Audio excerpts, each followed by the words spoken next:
Thank you. That's perfectly on time. You must be wondering what's in this box. Well, I'll reveal that later. Time to start the event. Welcome, ladies and gentlemen, to this special afternoon's virtual event of the Amazon Academy. All connected online, and I hope you're doing well, are feeling healthy and full of energy for today's sessions. I'd also like to take this opportunity to welcome a broad range of participants, from policymakers, think tanks to consultancies, and from media, NGOs to trade associations from all parts of Europe. My name is Emily Zipson, and I'm your moderator today, which means I'll be leading you through the programme, keep an eye on the time, and keep you energised. Now, we have a full programme coming up with several speakers, a panel discussion, and a playful experience with coffee before the fireside chat will start. Now, once again, great to have you all on board for this special event. Our main topic, delivering sustainability in Europe, will lead us forward. And considering the current times we're living in today, it's a very accurate topic. And therefore, we're looking forward to hearing our speakers share their views for a sustainable future. Is everyone ready? Let's get started. Grab a coffee or a tea as you like, and wishing you all a fantastic event. Our first speaker is experienced in government affairs, having worked across retail, internet and telecoms. He contributed to many important policy debates over the years and speaks 6 different languages. Please welcome the Director of EU Public Policy at Amazon, who'll share his introduction for today's event. James Waterworth.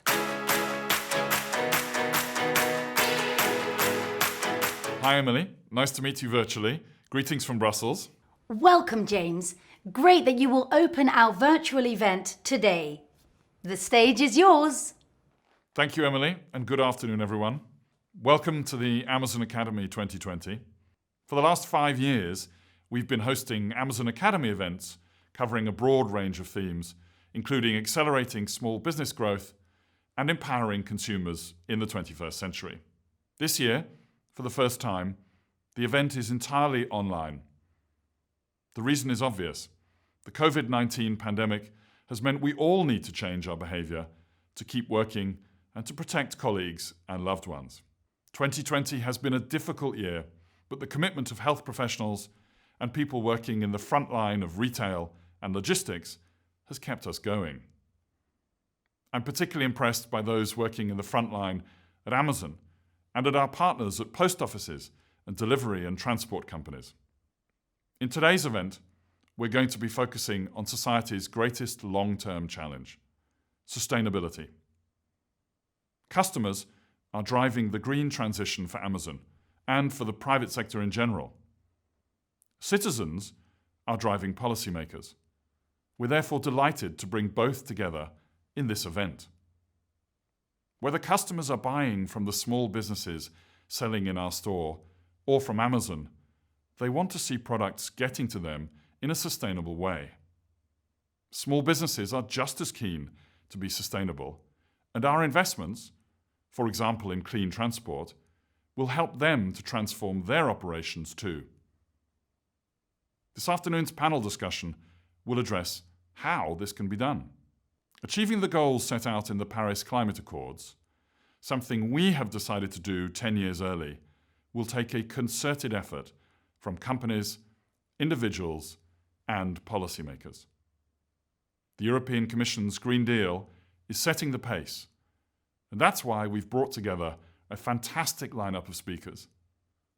Later today, you're going to be hearing from European Transport Commissioner Adina Vălean, Environment, Oceans and Fisheries Commissioner Virginijus Sincevicius, Caroline Nachtigal, member of the Transport and Tourism Committee in the European Parliament, Cristiana Figueres, founder of Global Optimism and former chair of the UN panel on climate change, Holger Kramer of Daimler, and of course, Amazon.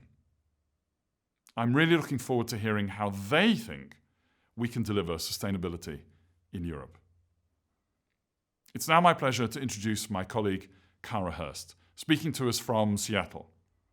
Kara is Vice President of Sustainability and is the brains and energy behind transforming Amazon's global businesses to meet the challenging sustainability goals we have set ourselves, and in helping customers to make smart choices. I'm looking forward to hearing what you're going to tell us, Kara, so over to you.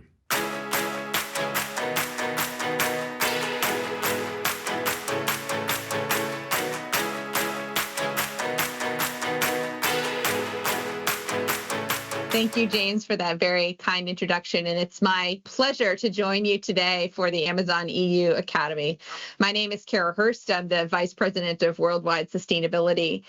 And we are really excited about all of the ways that we can use Amazon's speed and innovation to focus on our products and services across our businesses globally, including retail, cloud computing, our operations, and all of our products. Our programs in sustainability include responsible supply chain management, social responsibility, frustration-free packaging programs, and e-commerce packaging standards. Things like renewable energy and all of the energy efficiency in our buildings, facilities, and operations, circular economy and sustainable products, and of course, environmental and social policy setting with many of you. Our work at Amazon is led by science. And as many of you know, scientists are telling us that we have a limited window of time to make unprecedented headway towards the biggest environmental and social impacts that we can have, to stay below 1.5 degrees Celsius of global temperature rise by 2050. There is no doubt that the risks of climate change are real. They're real to us as a business, to our employees, to the communities where they live, and to our operations around the world. This is one reason why the Climate Pledge is so critically important. It's not just about one company's climate commitments. This is about working together to build a collective future. The Climate Pledge was proudly co-founded by Amazon and Global Optimism, an organization co-founded by Tom Rivett-Carnac and Cristiana Figueres, who's a former UN climate change chief, and she's known also as the key architect of the Paris Agreement, which was developed in 2015. You will have the great opportunity to hear more from Cristiana later in the program during her fireside chat, which I'm very much looking forward to. And the pledge itself was inspired by a collective and collaborative spirit of the Paris Agreement, but also driven by this latest science, this information that's telling us that the timeline for Paris is not enough. We need to be net zero carbon by 2040. And we believe that this effort is fully aligned with the European Green Deal and its long-term vision to achieve carbon neutrality.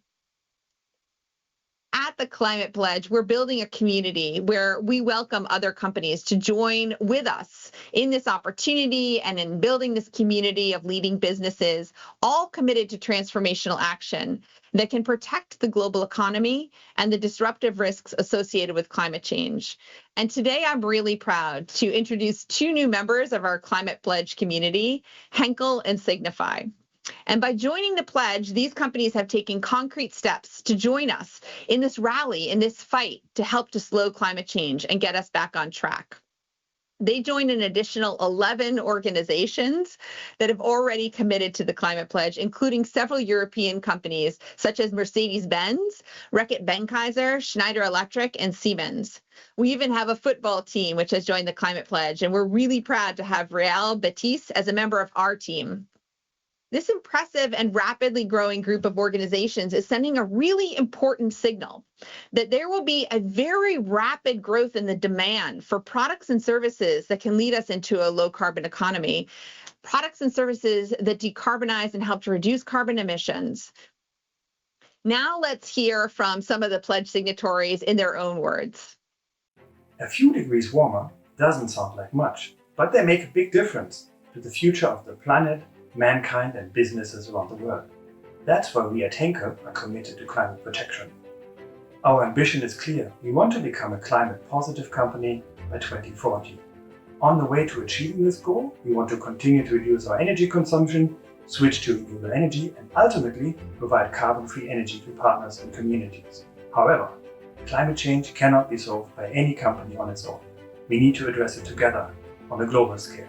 That's why we are proud to join Amazon's Climate Pledge. Together, we must combat climate change, as this is one of the most pressing challenges of our time. We at Siemens live upon this responsibility. Already back in 2015, we committed to become CO2 neutral by 2030. And even more important, we offer the right solutions and technologies to our customers. The Amazon Climate Pledge inspires me. Together with our partners, we want to create a sustainable future worldwide. At Real Betis, we are taking seriously our responsibility for the climate protection that the planet and humanity demand.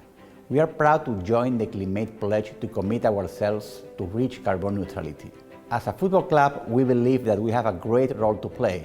This is the most important match of our lives, and we must involve our partners and our very engaged fans in fighting climate change. We recently launched the Forever Green program to raise awareness about environmental issues and to help achieving the objectives of the Climate Pledge by following the Sustainable Development Goals blueprint.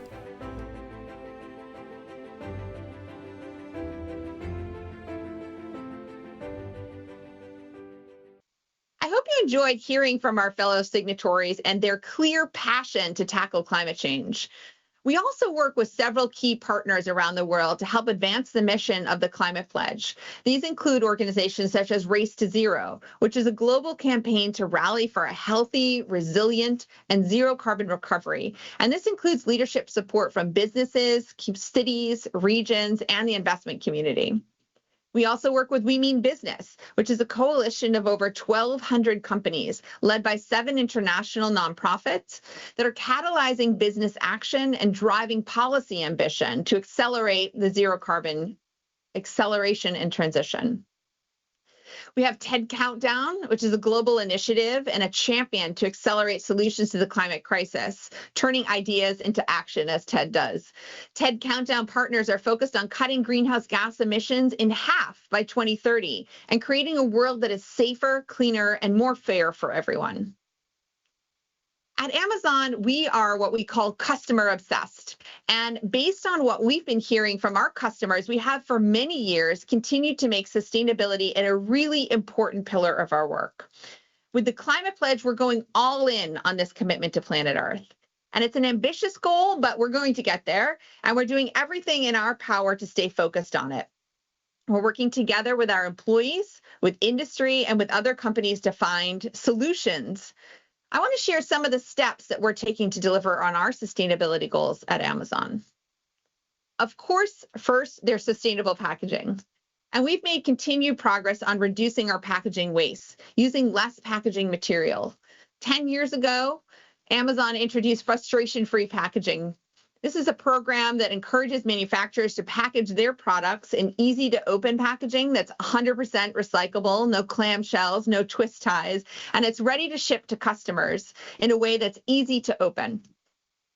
We are excited about the opportunity to grow this program over time, and we work with many different vendors. And today, there are more than 2 million products that are available through these frustration-free packaging programs, including items that ship in their own containers. We continue to inspire thousands of vendors around the globe to redesign their packaging as frustration-free. And in the EU, vendors have eliminated 120,000 tons of packaging waste. That's the equivalent of 176 million boxes. Amazon also realizes the critical importance of actively engaging our customers in sustainable shopping practices. A few weeks ago, we launched Climate Pledge Friendly in Europe. And this program helps to make it easier for customers to discover and shop for more sustainable products on Amazon. Customers in Europe can now shop for over 40,000 products that are certified Climate Pledge friendly. And these include items in beauty and grocery, household, office, and electronics products that are both for customers and businesses. As part of this program, Amazon partnered with very trusted third-party certifications. Customers are able to discover products that meet these very high sustainability standards and help to preserve the natural world. Climate Pledge Friendly includes a wide range of global certifications, including some European certifications from organizations such as the EU Ecolabel, Blue Angel, and Nordic Swan. And we're working with more certification partners and brands to add to the selection of Climate Pledge Friendly products every single day. I wanted to take a minute here to, in particular, thank DG Environment for being such a great partner and helping us to include the EU Ecolabel in our Climate Pledge Friendly program. And I wanted to remind everybody to make sure to stay for the coffee experience later in the program, where we will be showcasing Happy Belly ground coffee and Green and Black's organic chocolate. Both are part of our Climate Pledge Friendly products. I'd like to now show you another short video, which will describe a lot more about the Climate Pledge Friendly program. Introducing Climate Pledge Friendly, Amazon's new way to easily discover more sustainable products. Climate Pledge Friendly products are clearly labeled in shopping results, have additional sustainability information on the product page, and are featured in a dedicated section of our store. The Climate Pledge Friendly label signifies that products have one or more sustainability certifications that help preserve the natural world. Compact by Design, an innovative Amazon certification that is part of the Climate Pledge Friendly program, encourages brands to design products with increased efficiency and better packaging. By removing excess air and water, products can become smaller and lighter, which makes their shipment more efficient. At scale, this can lead to significant carbon emission reductions.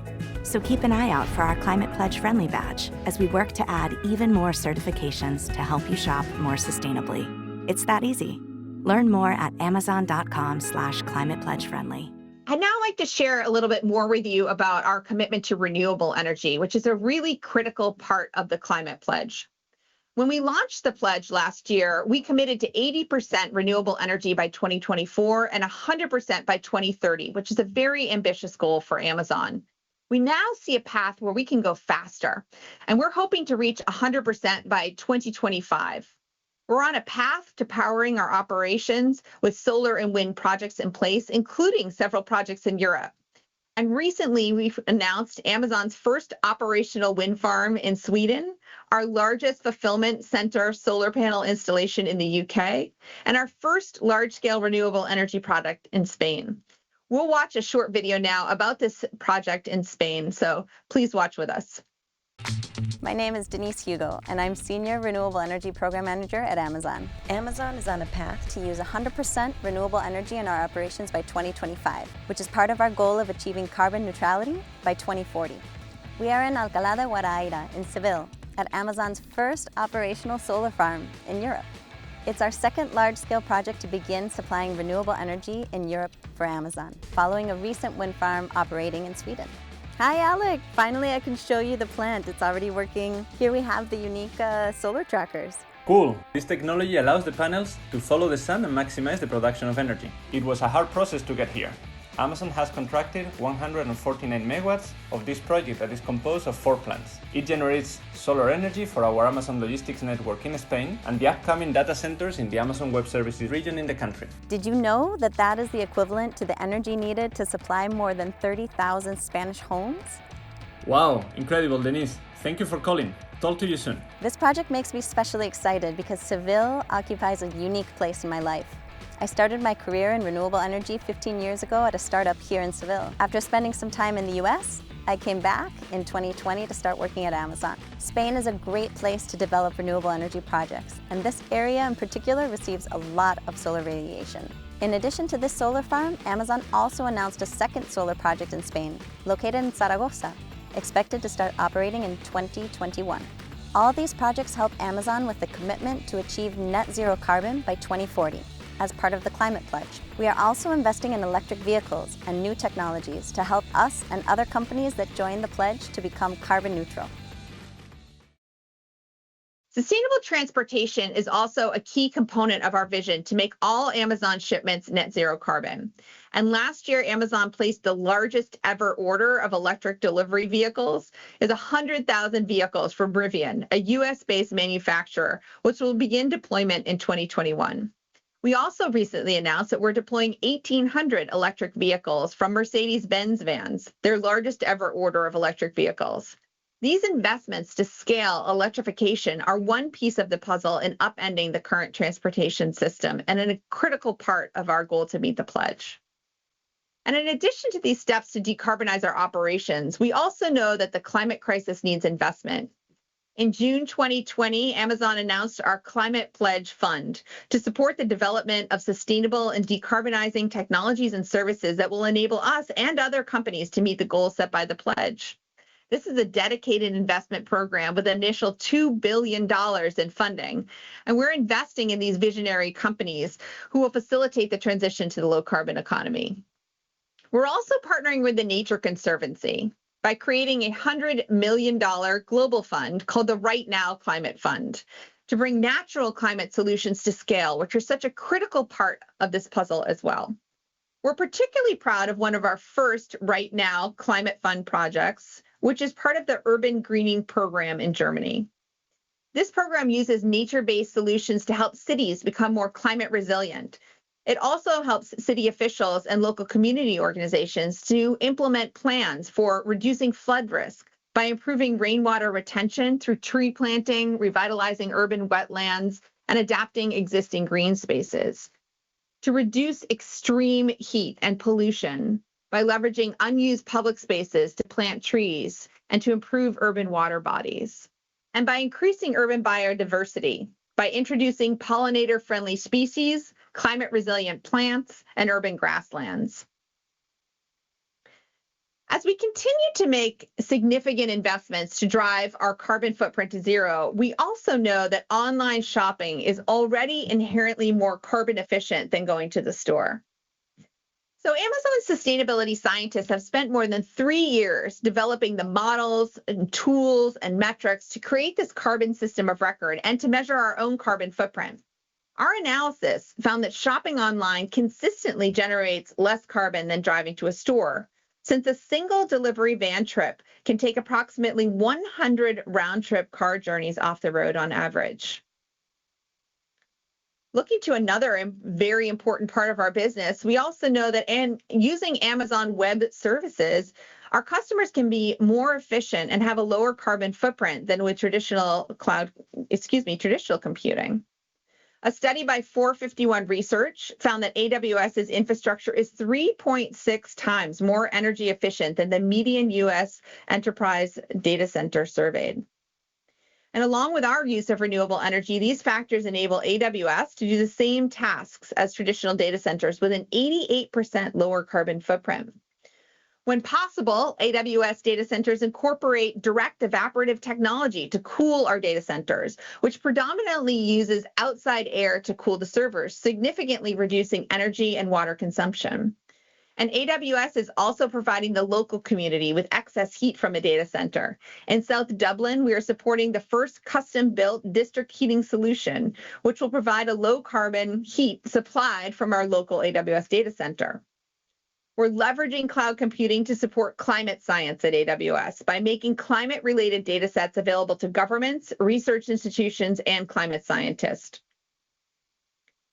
So in summary, I hope that these specific examples have provided all of you with a really good picture of how we at Amazon are working inside and outside of the company and in collaboration collectively with many other companies, both to embed sustainability directly into our business and to achieve our goals set forth by the Climate Pledge.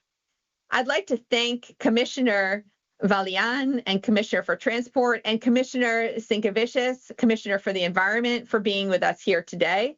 We are very excited to hear from both of you and how we at Amazon can support the path towards our common goal to achieve carbon neutrality. Thank you very much. Thank you, Cara, for being our first keynote in presenting the Climate Pledge and for introducing the sustainability initiatives that we rolled out across Europe. A quick change of scenery. Now, we're honoured to be welcoming the European Commissioner for Transport, who's currently the chairwoman of the European Parliament's Committee for Industry, Research and Energy, as well as board member of the Knowledge for Innovation platform, an independent non-profit platform for innovation and research in Europe. Adina Ioana Vălean.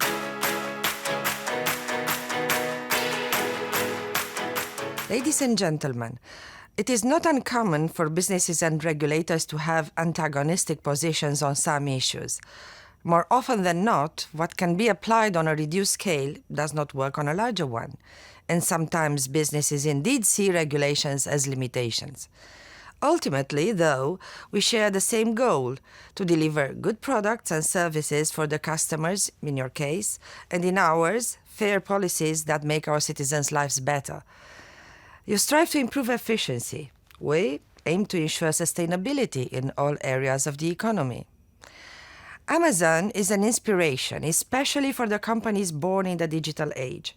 So I want to congratulate you for the initiative of this academy, a platform where we can exchange ideas and solutions. Your topic, delivering sustainability and carbon neutrality, is the challenge of our time. The surge in e-commerce this year has demonstrated the importance of last-mile delivery. Growth in urban freight traffic has intensified the pressure on urban spaces while generating greenhouse gases and air pollution. Smart zero and low-carbon urban logistics and delivery are, therefore, an urgent priority. It is reassuring to know that companies such as Amazon and Daimler are making bold commitments to achieving climate neutrality by 2040. Delivering on this will be the key of the success of the Paris Agreement and the EU's own commitments. We are partners in this respect, and transport must play a key role in creating a carbon-neutral economy by 2050. This December, I will put forward the Smart and Sustainable Mobility Strategy. If I would have to describe it in just 3 words, these words would be digitalization, innovation, and decarbonization. In a broad description, we plan to boost the uptake of zero-emission vehicles and use a basket of measures to see our ports and airports become greener. We want efficiency for the transport system, so we must support the deployment of the new technologies. We want to have the right infrastructure in place all over Europe. We have committed to support the installation of an additional 1 million recharging, refueling points on EU roads by 2025.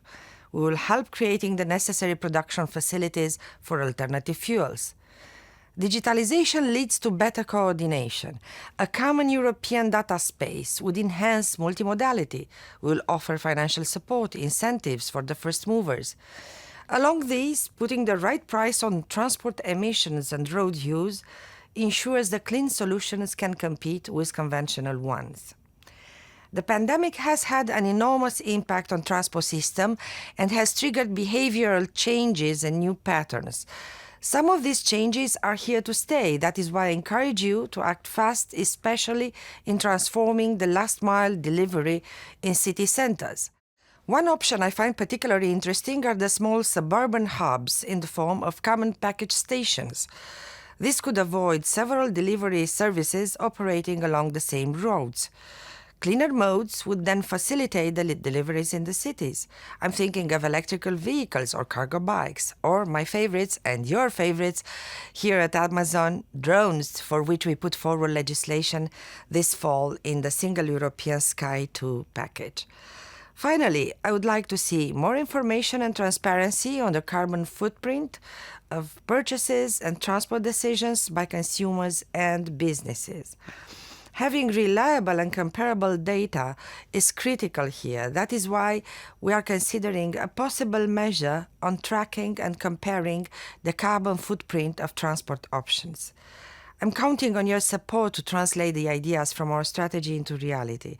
On sustainability and the zero-emission transport, you can count on my support.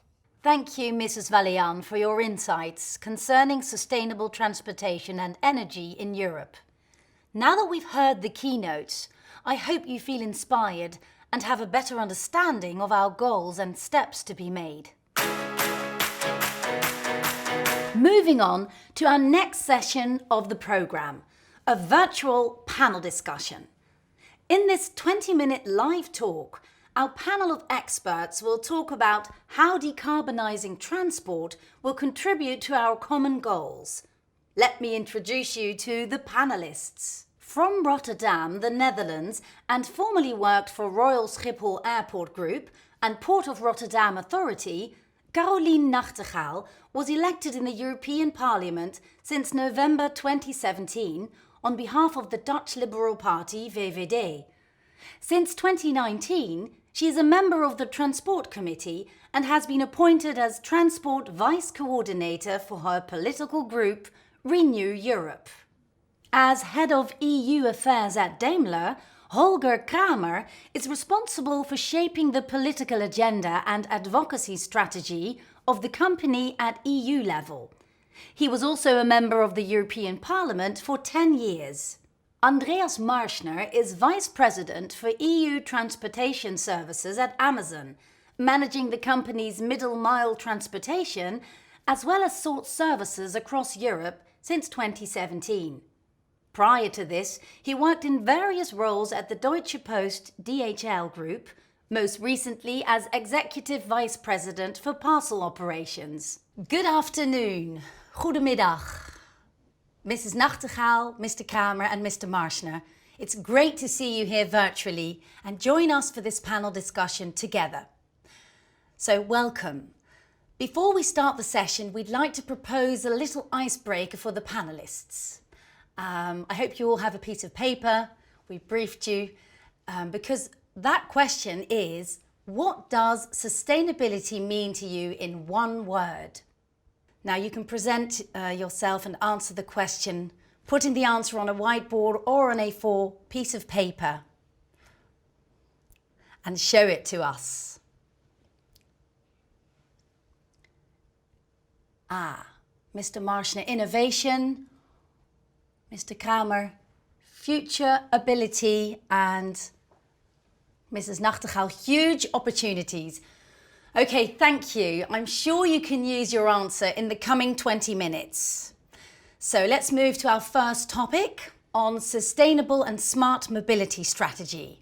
And I have a question to Mr. Marschner.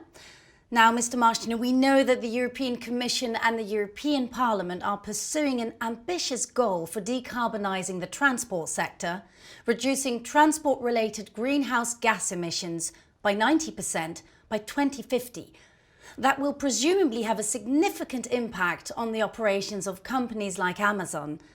How are companies like Amazon setting goals and working towards a more sustainable transportation network? As my colleague Kara said earlier, Amazon is fully committed to building a sustainable business for our customers. That's why we co-founded the Climate Pledge in 2019, which is a commitment to be net zero carbon across the business by 2040, 10 years ahead of the Paris Agreement. We do share the Commission's view that a very significant effort is needed to decarbonize transport to reach the net zero goal. And as part of our climate pledge, we have also an interim goal of delivering 50% of our shipments to all of our customers with net zero carbon by 2030. And part of my responsibility is to make sure we are achieving this. Now, we are already working very hard towards these goals. One example is the 100,000 electric delivery vans we ordered in 2019 to get zero carbon emission delivery enabled across our network. Another example is the support of our partners at Daimler, where we added 1,800 electric vehicles in the EU just this year. And they will be all out on the road delivering parcels for Christmas. I'm also happy to announce that we will be testing an electric truck prototype from Iveco in Germany, connecting our fulfillment centers to one of our delivery stations in North Rhine-Westphalia. And we are really looking forward to learning from this pilot. Thank you very much. Well, it sounds like very innovative achievements, so fantastic. And with that in mind, in a few words, what do you hope to see in the Commission's coming strategy for sustainable and smart mobility? As I mentioned, I'm really glad to see that we share a similar long-term ambition. Amazon and other private companies are only able to make the kind of ambitious investment that are required to green transportation, such as investing in thousands of electric delivery vehicles, if we have a degree of long-term policy certainty. What I hope is that the strategy paints a clear picture of what we can expect going forward, so that we and other companies can plan our sustainable investments for the benefit of our customers and the planet. One example where we see challenges is currently payback periods for electric trucks. They differ between countries. In Germany, they are 4.5 years, in France it's 6. And the most impactful lever in Germany is the highway toll exemption for electric trucks. I think there is a need for clear harmonization. Thank you, Mr. Marschner, for sharing that. Mrs. Nachtigall, speaking as a member of the European Parliament and a representative of the Renew Europe group, what are your expectations from the strategy? Would it take for the strategy to meet the expectations of the constituents you represent? Well, what I do hope is that the strategy will facilitate and provide also tools for the sector to accomplish what all want. And that's, in my opinion, and very highly sustainable and digitalized transport sector. But the difficult thing is that every single sector within transport has its own, well, let's say, own characteristics. And to pick, well, let's say, one of the many topics we have, I used to work in the aviation sector, also in the maritime sector, but what I saw in the aviation sector, that an important tool to decarbonize the sector is the use of sustainable aviation fuels. But, well, to be honest, at this moment, the price of these types of fuels are very, very high. So the production is low, too low, and the competition between the different airlines is harsh. So for them, it's not economically justifiable to operate on biofuels. And therefore, I think it's so important for us as legislator to have measures in place that accelerate this production. So create a scale, because then it becomes more and more attractive for them to use and invest in these fuels. And what I will, and the way I don't have to think is twice when I let my Amazon package ship all the way from the United States, for example. So, and I see that the sector is willing to innovate, so please embrace that, and I hope I can do my part in that. Do you think the Commission has set the right level of ambition for decarbonising transport? I think we just really need to focus on taking our responsibility and make sure that we will support the sector in their journey towards a resilient and also a very sustainable future. That's the target we have, and I try to achieve this, hopefully in this mandate, but I will go on with this goal. Okay, thank you for that. I'd like to move to Mr. Kamer. Vehicle manufacturers often speak of a need for a supportive policy framework to help drive the decarbonisation of vehicle fleets. As a representative of a vehicle manufacturer, how reassured are you by what you're hearing from the Commission? Daimler is fully committed to climate neutrality of the Paris Agreement targets. Our plan is to be climate neutral up to 2039. It's laid down in our so-called strategy Ambition 2039. But as you may know, we joined in the meantime also the Amazon Climate Pledge, what is a great pleasure for us and also a great opportunity. In terms of what we expect from the regulatory framework, I think it is more necessary than ever before than politics in Brussels not only focus on percentage reduction targets for climate policy. It is necessary now that the regulator as such, it's not only the Commission, that's also the Parliament, that all the member states discuss combined legislations. We need in the meantime a comprehensive regulatory framework to achieve these ambitious targets. And there is still to consider a lack of coordination. So we are very obsessed on very ambitious targets, which we fully support. What we still lagging behind, for example, on the charging infrastructure development. What is really lagging behind? That's one of the things that need to be considered in the next strategies that we clearly expect. Thank you for sharing that, Mr. Kalmer. And I'd like to move on to the second topic now on Alternative Fuels Infrastructure Directive. And I'd like to ask Mr. Marschner, we hear that there is a need to speed up the rollout of recharging and refueling infrastructure to overcome the infamous chicken and egg problem for alternatively fueled vehicles. Now, the Commission is talking about 1 million refueling and recharging points by 2025. Based on your knowledge of the real-life conditions faced by transportation services in Europe, do you think that's enough? And what is needed to make this actually work? When it comes to charging infrastructure, we are in very different stages depending on the range we need to cover with the vehicles. If we look at our delivery fleet, we are designing our future buildings to provide for sufficient charging infrastructure to enable that all our last mile delivery vans can run 100% battery electric. Now, we also have many partners, and they might not have the financial ability to invest in large-scale own charging infrastructure. And this is where support is needed to ensure that they also can decarbonize their operations themselves. When we talk about charging, we often just focus on the charging infrastructure itself, but we are often forgetting that we need to get sufficient power from the utilities to our sites. And that is another area where we need to have a very strong focus on to achieve that sufficient power supply is enabling the battery electric fleets.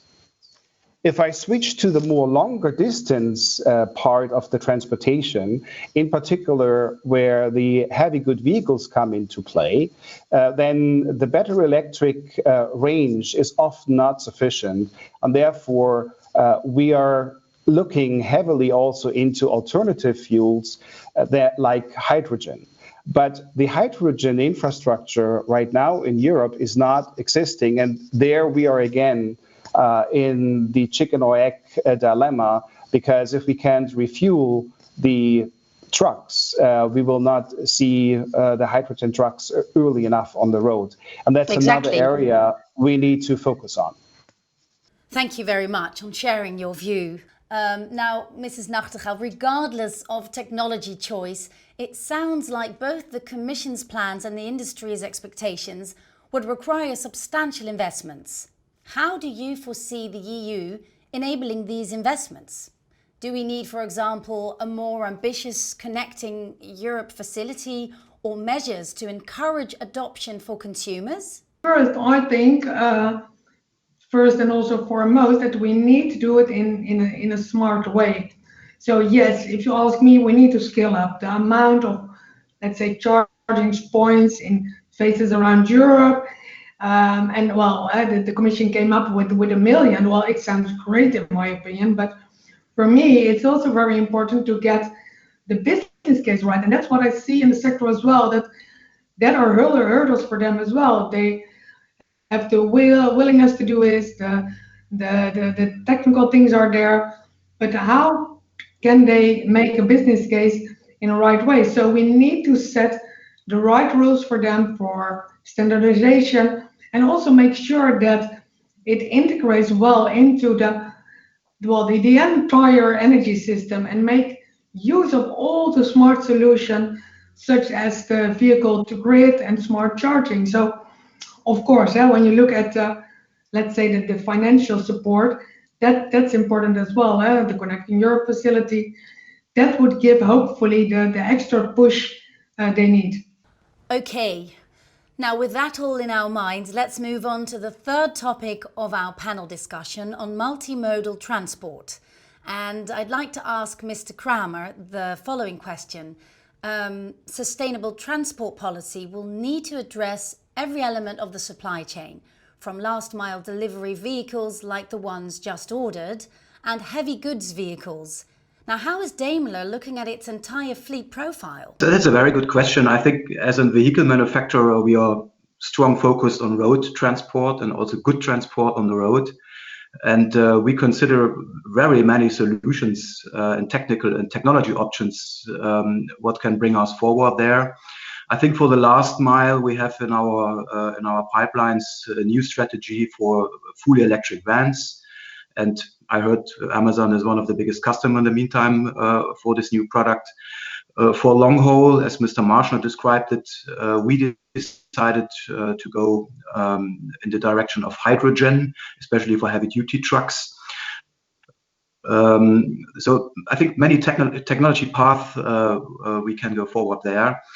The regulator, from my point of view, should not limit the technology options too much, but also to bring forward a little bit of competition, what the best solution is. But again, also Mr. Marschner said, and I can repeat it, the whole industry is now forced to take tremendous capital investments, being climate neutral, bringing forward customer-oriented solutions. And therefore, we need also the comprehensive framework. And I have to repeat it because that's one of the obstacles that we have to come over in the next years. So that's us. And I think one of the very important points that helps us to increase efficiency is the whole topic of digitalization and connectivity.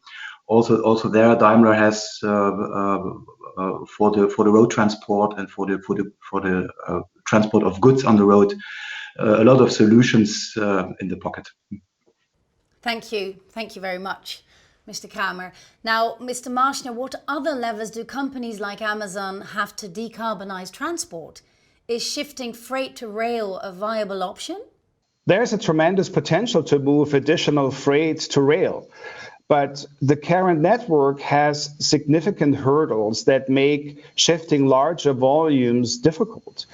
To really take advantage of rail as a green alternative, Europe needs to ensure freight rail is reliable. In addition, interoperability frameworks and reducing delays, especially at border crossing, is a must-have, making freight rail a viable alternative, in particular to road transport. Policy is moving in the right direction, but more work remains. So we really look forward to working with all of the European institutions during 2021, the year of rail. Now, all discussions have to come to an end and we only had 20 minutes. So I'd like to finish off with this closing question for all three of you. If there is one thing you could wish for out of today's discussion, then what would it be? Mrs. Nachtigal.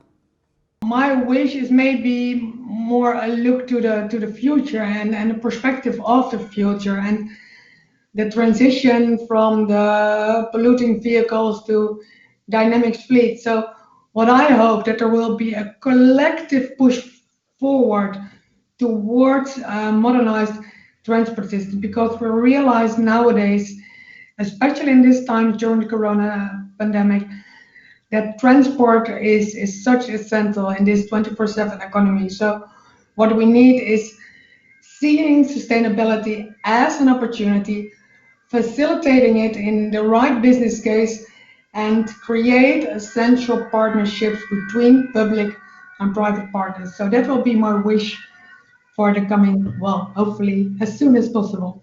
Thank you very much. And that was also what you wrote down, wasn't it? Opportunities. Exactly. That's what I see. That's what I heard. So let's help the sector and let's do it together to realize these opportunities. They are huge and we can achieve this. Thank you so much, Mrs. Nachtigal. Thank you for sharing this with us. Thank you. Mr. Kramer. What would you wish for out of today's discussion? Yeah, we short before Christmas. Maybe a Christmas wish is that, especially in the European institution, the discussion about climate targets should not focus and not too much obsessed on percentage reductions only, but we need the same ambition level for this discussion for the enabling framework. Yeah? Especially the European Council of the EU should not agree unanimously on new climate targets without being ambitious in the same mandatory way if charging infrastructure is going to be discussed. Latest study shows that politics in whole Europe is lagging behind their targets, and that we should take stronger in focus if we discuss more ambitious climate targets. Thank you very much, Mr. Kammer. And finally, Mr. Marschner. A joined-up response from government and private sector to bring green transport innovation on stream for all transport providers, large and small. This is what will ensure we all meet our objective and provide customers with what they want: sustainable deliveries and commerce. So, thank you.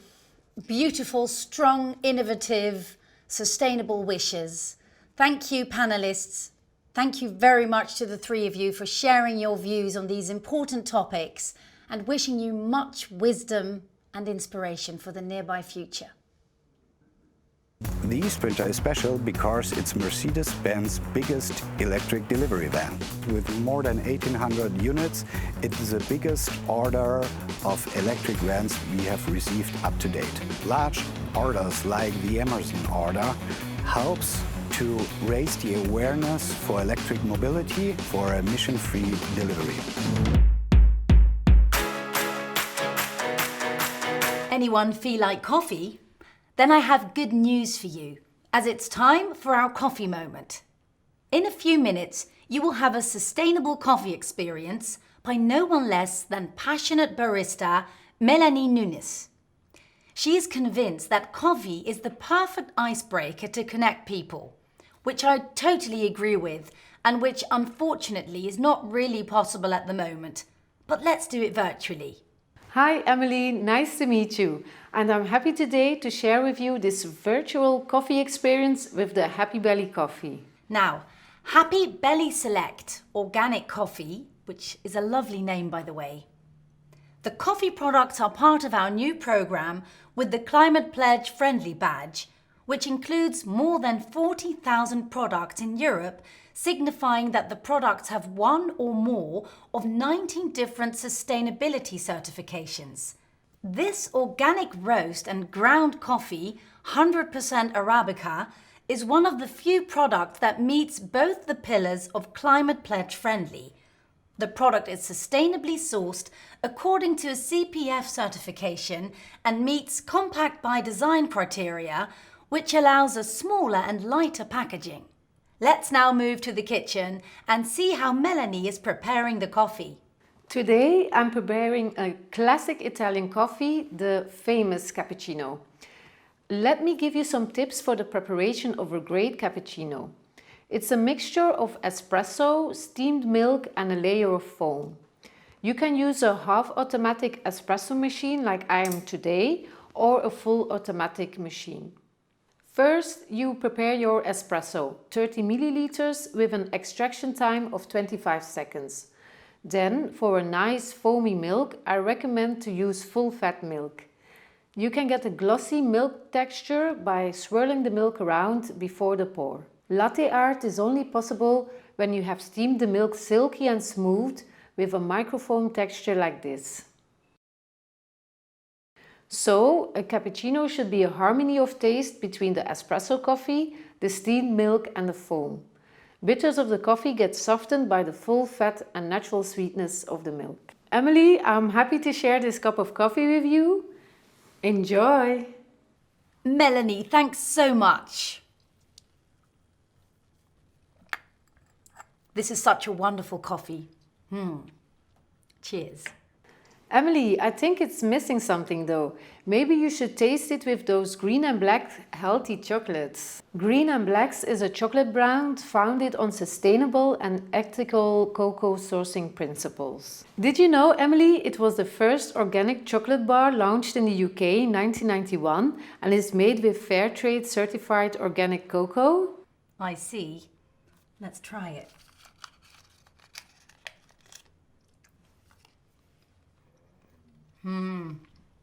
Need I say more? I'd like to invite you to check your inbox the coming days so that you can try these organic selection of products at home. With this delightful coffee and chocolate experience, it's now time for a fireside chat on the progress made with the Climate Pledge and its bold goal to reach net zero carbon by 2040. And a discussion about the future we choose and the roles for governments, companies and citizens in tackling the climate crisis.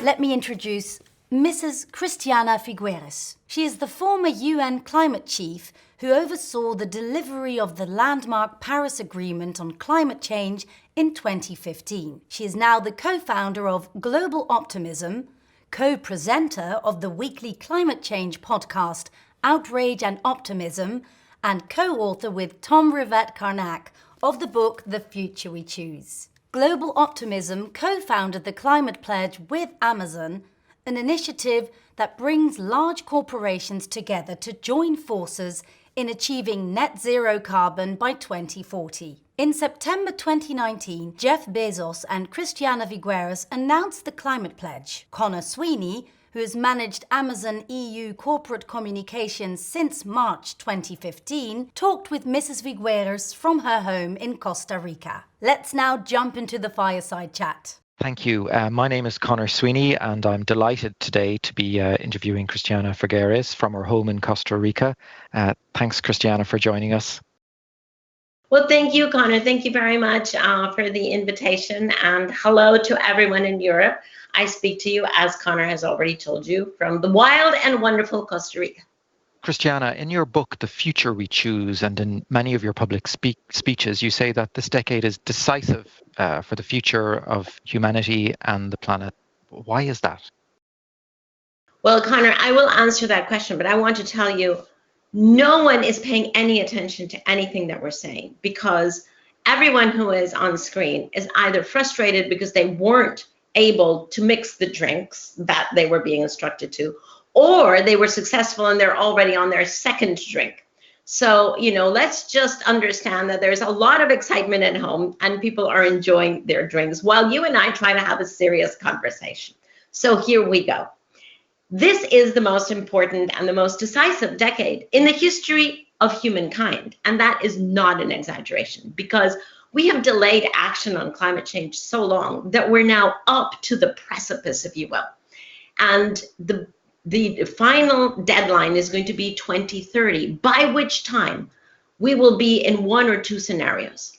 Either we will be at the point in which we have not reduced our emissions and continue to increase our emissions, in which case we're on to an irretrievably destruction-driven world and human misery that is unfathomable. Or the other option, which we can definitely move to, and the Climate Pledge is helping toward, which is to get to 2030 by having halved emissions, 50% cut of greenhouse gas emissions by 2030. That does not solve the problem in and of itself, but it opens the door to a world that is in fact even better than the world that we have now, because it would be a world in which we have clean cities, a transport that is efficient and smart. We would have much more renewable energy on the grids, hopefully 50%. And we would have regenerated soils and oceans. So a much, much better world. But we are going to be deciding that, Connor, over the next 10 years minus 10 months. This is it. And I know that scientists have been warning us that we're running out of time for many years, but this truly is the last time that they can warn us. Now, is this something that you think you can persuade policymakers, the general public, to accept at the moment, particularly at a time when we're facing, so many other challenges, for example, because of the pandemic, economic challenges? What do you say to people to say that despite all these other obstacles we're facing, this has to come first? Well, the good news, Connor, is that we don't have to choose between all of these, because if we do, then we will not be able to address any of them. The moment you begin to think of all of these challenges, whether it is climate change, whether it is the economic downturn, whether it's biodiversity, whether it's the inequality crisis, the moment you begin to think about them as separate silos and competing with each other, by definition, we will not be able to address them. So we have to understand the reality, which is that they are completely interlinked.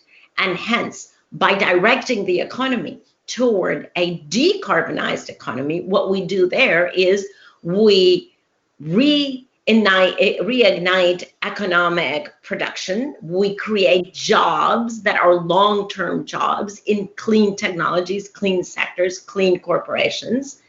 And we begin to bring people on board with a new vision for the future. So we have to be able to understand that, yes, we have many crises on our hands, and we never asked for the crises to converge upon us the way that they have in 2020, but we can make the solutions to them converge. And that's the only way that we're going to get out of this hole. Now, when you talk about finding those solutions, I mean, that suggests, and it certainly comes across in the way you express yourself, what is called a stubborn optimism. Why do you feel that way? Because we don't have any other option. Because if we sit back and are indifferent, then we will walk into a dystopian world, or we will inherit a dystopian world to our children. If we actually deny that this is going on, or be indifferent, or be fatalistic about it to say, well, there's nothing we can do, this is too big for us, then all of those attitudes will walk us down the path to a dystopian world. And I would like to know, which adult is going to be able to look herself or himself in the mirror, realizing that we have given a completely dystopian world to our children and our grandchildren? That's not an option in my book. It's just not an option. We have to be able to be optimistic in the sense that, not that we think that if we just sit back, things are going to take care of themselves. That's not what we talk about, optimism. We say optimism, courage, determination is the only attitude that we can have in front of these challenges. We have to be able to delve inside of ourselves and bring out the creativity, the ingenuity, the innovation that it's going to take to change everything, change the way we eat, change the way we transport ourselves, certainly change the way we save our money, and corporations change the way they produce products and services, and change the way that we collaborate with each other, because we need much more radical collaboration. But if we do all of that, and we're completely capable of it, it's just a question of deciding in our heads that we're going to do it. Then we build a much, much better world. So optimism for us is not the result of having achieved something. It's certainly not the result of a success. It's the input into any challenge. And we call it stubborn because we have to be stubborn. We have to be relentless. We can't just say at the first barrier that we encounter, oh, okay, well, then we're not going to do it. No. If we find a barrier, and we'll find many predictably and many unpredictable ones, then we have to find another way through. Do we go to the left, to the right, above, below? We have to find another way through. Sitting back and accepting that the reality that we're on course for now is the reality that we will bequeath to future generations is unacceptable.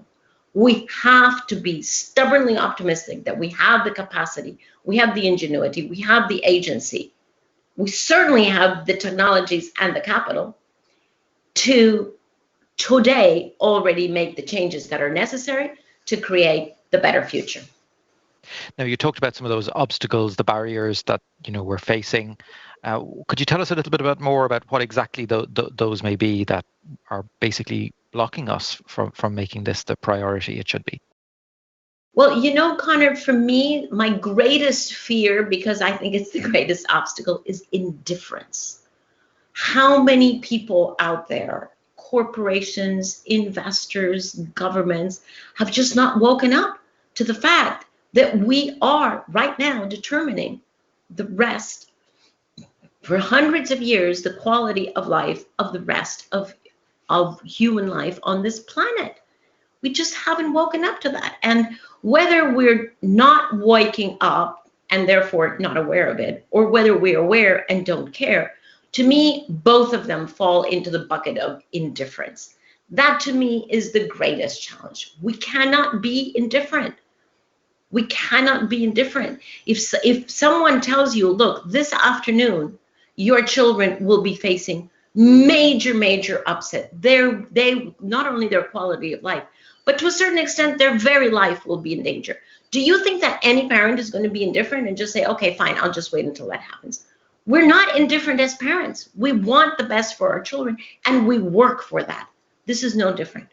It's just taking the individual agency and being able to focus it on the global issues and not eradicate indifference and be responsible, engaged, active citizens who together collaboratively can create the better world. So maybe picking up on your point about indifference, what would you suggest to everybody who's joining us here today? What can they do to play their part? Well, first of all, you can take a look at how you're transporting yourselves. Are you transporting yourselves, even now that we have very little transport, are you transporting yourself in the most responsible way? And for corporations on the transport part, even when all of the lockdown policies are lifted, I think corporations have learned that they don't have to fly their employees around the world 3 times for a meeting, but rather we're going to be seeing much more responsible travel when it's truly necessary and not unnecessary. We can all look as individuals, we can all look at what we're eating.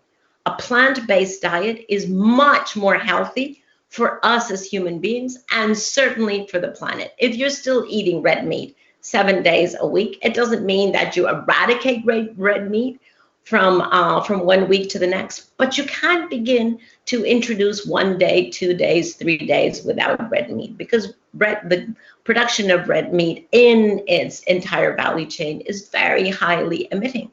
You can also look at what you're doing in energy use in your home.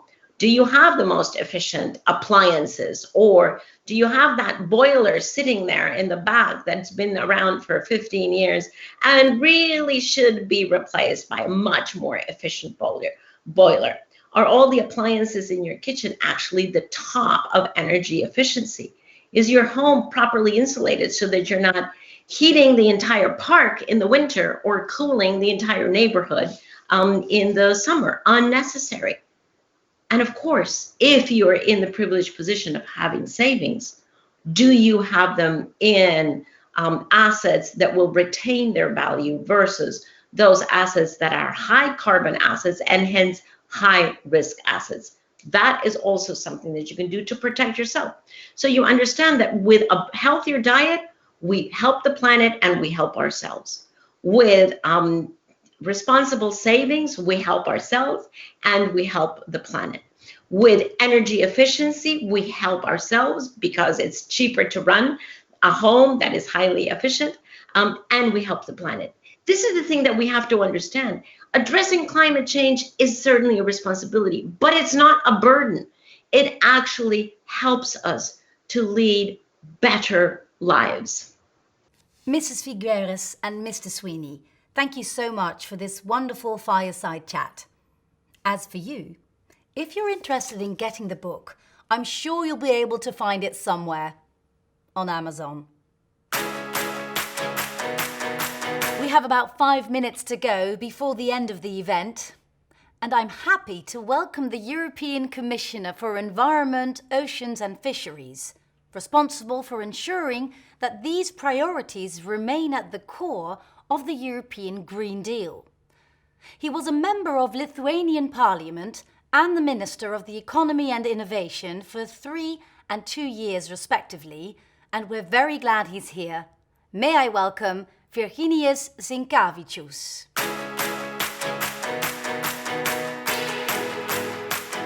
Ladies and gentlemen, thank you for this invitation to address the Academy. Today's topic is delivering sustainability in Europe, and that's right at the top of the Commission agenda. It is our aim to transform the way citizens live and work with a new vision for the European economy and a roadmap to become the first climate-neutral continent by 2050. The pandemic has underlined the need to move away from the old economic model, take, make, dispose. It's time for a switch to a more circular economy.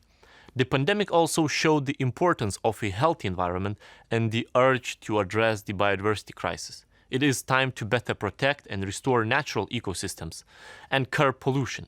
With the recovery from the pandemic, we have a great opportunity to build back better. And in the European Green Deal, we have ready-made strategy to turn climate and environmental challenges into opportunities, to make our recovery sustainable, resilient, and a transition just and inclusive for all. One major component of the deal is the Circular Economy Action Plan. In fact, it's the most ambitious and comprehensive vision for a circular economy anywhere in the world. It comes with measures for the whole life cycle of products to accelerate the circular transition. But to succeed, we need businesses to take an active role and integrate sustainability into their business strategies. We need companies to mobilize resources for research, to implement breakthrough innovations, invest in sustainability, and open the way for others. Businesses' engagement is critical to address the climate and biodiversity crisis, to build the circular economy of the future as we strive for climate neutrality. The Climate Pledge is a good example of the commitments we need. I commend initiatives like this, which are especially valuable when they come from market leaders. Greening your delivery fleet is a good step in the right direction. Our Sustainable Batteries initiative, to be unveiled shortly, will be a main flagship to further drive the electrification of our transport system and deliver sustainable mobility. We all know that the green transition will be a result of a systemic approach. Sustainable sourcing and due diligence, product design, transport, retail, and reverse logistics, reuse, repair, and recycling are all part of the equation. And there is more to that. Providing customers with sound information on the environmental performance of products and services, increasing the offer of sustainable goods, and ensuring that the producer responsibility requirements are met. As online shopping continues to grow, we want to work together with online marketplaces in building the sustainable future. Digital solutions provide numerous opportunities to enable customers to make smarter choices and encourage companies to offer products that are more sustainable. The success of the green and digital transition will bring benefits to our citizens, to business, and to the environment.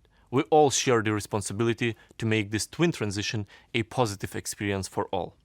I would like to congratulate you on the ambition to be net zero carbon by 2040, and I wish you a very successful Amazon Academy 2020. Thank you. Thank you, Mr. Sinkavicius, for your closing remark. Ladies and gentlemen, with this final speech, our first virtual event has come to an end. Thank you for tuning in, as without you, we couldn't have done it. So thanks for joining us. Yes, there are huge challenges in front of us, and hopefully this event has made us come closer to the goals we've set ourselves for the future. From what we've heard today, a clear conclusion must be that industry-led initiatives like the Climate Pledge are a crucial complement to political efforts to deliver sustainability in the EU, in the Member States and beyond. A clear case in point is the concrete initiatives outlined by Mr. Kramer and Mr. Marschner to decarbonise the transport sector. It's difficult to imagine how this could be achieved without a strong commitment from the private sector to contribute decisively to a cleaner future. Thank you all panellists for your views. A special thank you to Commissioners Sinkevicius and Vălean for their contributions, for providing us with the European Commission's perspective as a key backdrop for our discussions on delivering sustainability in Europe. A big thank you to Kara Hurst for sharing strong insights on the Climate Pledge, as well as Christiana, and finally, a big shout out for the Amazon team, the people behind the scenes who've worked around the clock to make this online event possible. As for you, I hope you found our discussions as enlightening and interesting as we have, and that you're looking forward to the next Amazon Academy. Until then, stay safe and take care.